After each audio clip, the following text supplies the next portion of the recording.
Laurent Bazin vous informe sur Europe 1. Quand on parle politique et religion en France, il suffit parfois de quelques mots pour mettre le feu. Ce sera notre fait du jour ou notre fait du soir, c'est selon. Ces mots, les voici, signés donc Emmanuel Macron hier soir au Collège des Bernardins. Nous partageons confusément le sentiment que le lien entre l'Église et l'État s'est abîmé et qu'il nous importe à vous comme à moi de le réparer. Et pour Jean-Luc Mélenchon et la gauche, c'est une provocation. Il a fait hier un discours sidérant de tout point de vue, consternant de la part d'un président de la République française, parce que le lien n'a pas été abîmé avec les églises, mais en particulier avec l'Église catholique.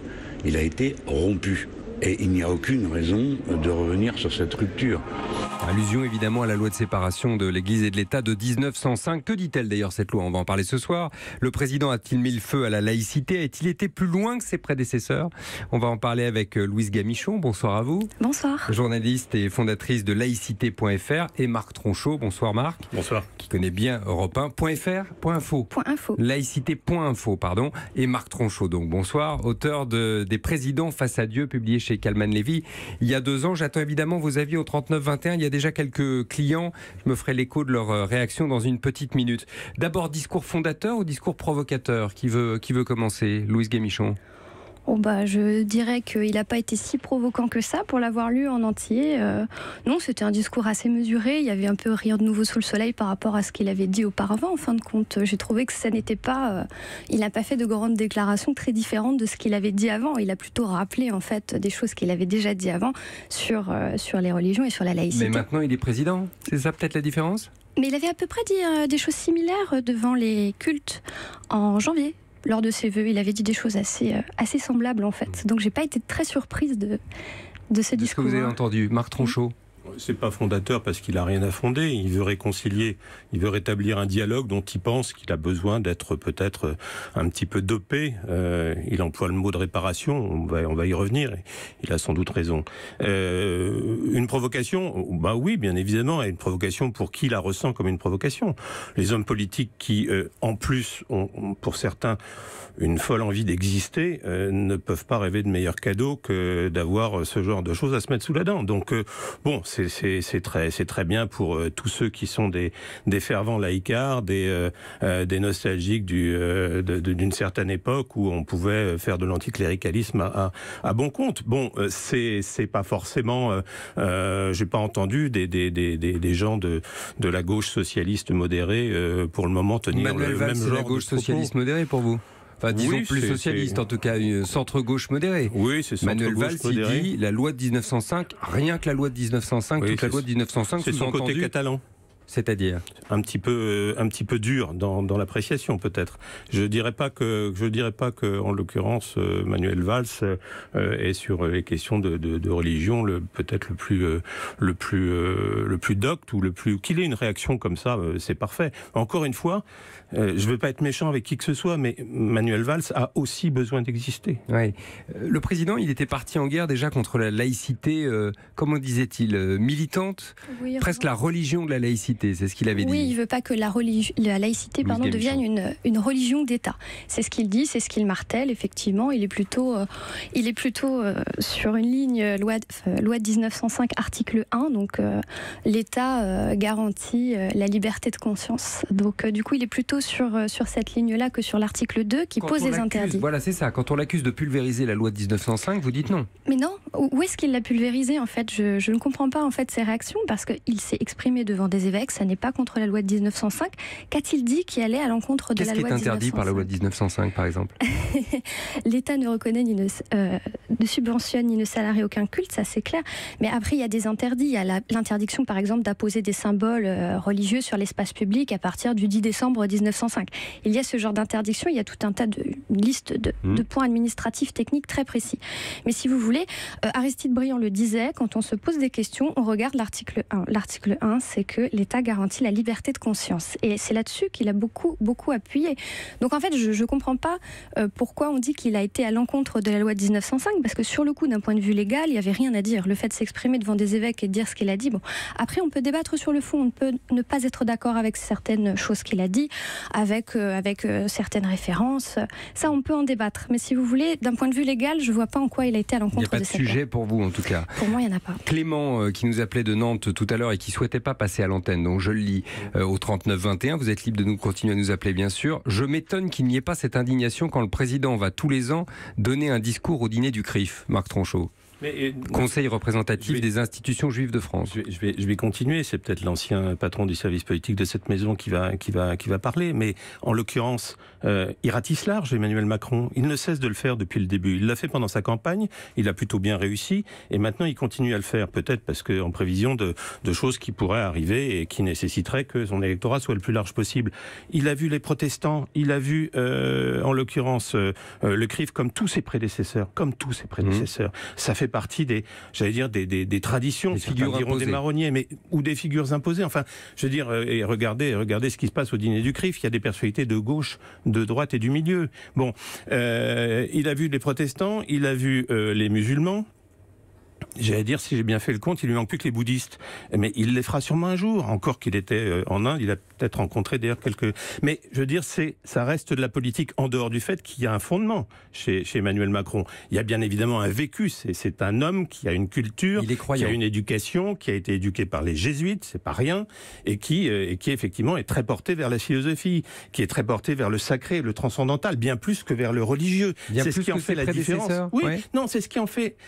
C'est ce qui fait la différence avec pas mal de ses prédécesseurs, c'est ce qui le rapproche, moi, dans mon esprit, d'un Pompidou, qui était un peu à gauche d'extraction, qui est devenu un président de droite, qui était un peu paradoxal, qui n'aimait pas la messe en latin, qui aimait la messe en latin, mais qui souhaitait que les vêtements du clergé changent. C'était un homme qui aimait le sacré, qui aimait le transcendantal, qui citait du Éluard, comme Macron cite du Mounier ou du Ricoeur. Voilà, donc il y a tout un ensemble qui fait que Macron et Pompidou, c'est deux intellos, et deux intellectuels qui, d'ailleurs, au passage, quand on voit la qualité du discours de Macron, il n'y en a pas eu beaucoup, des présidents de la République française à être capables de faire ce genre de choses.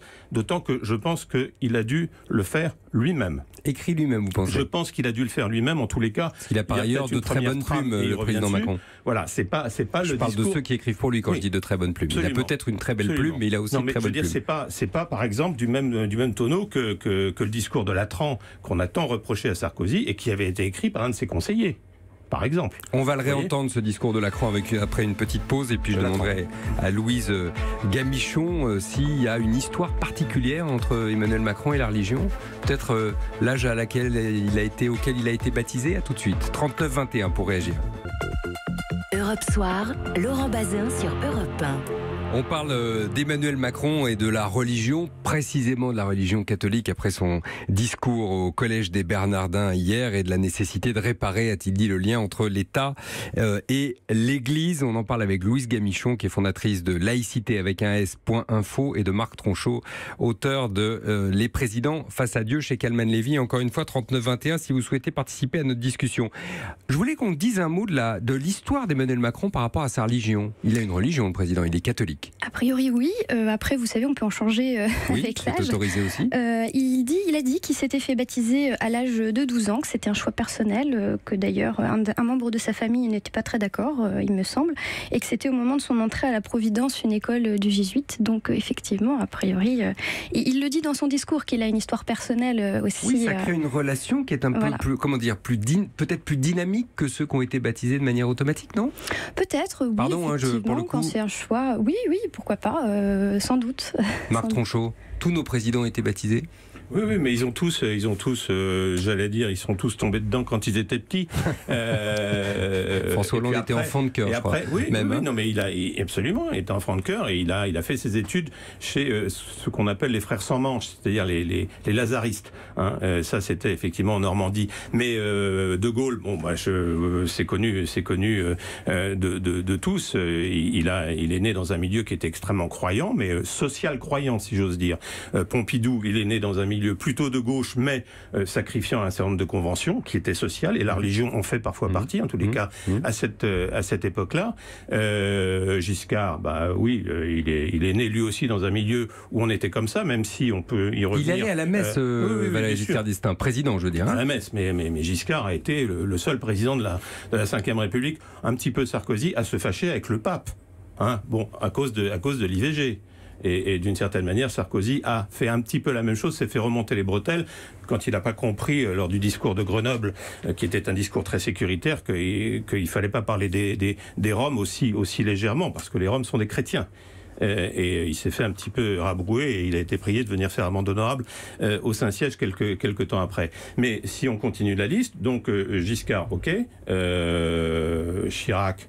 Chirac, milieu très traditionnel aussi, mais Chirac, le rapport à la religion, c'est autre chose. Je veux dire, c'est un humanisme, la religion, pour Chirac. Comme disait Léotard de Chirac, Dieu est un petit peu trop grand pour lui. Voilà.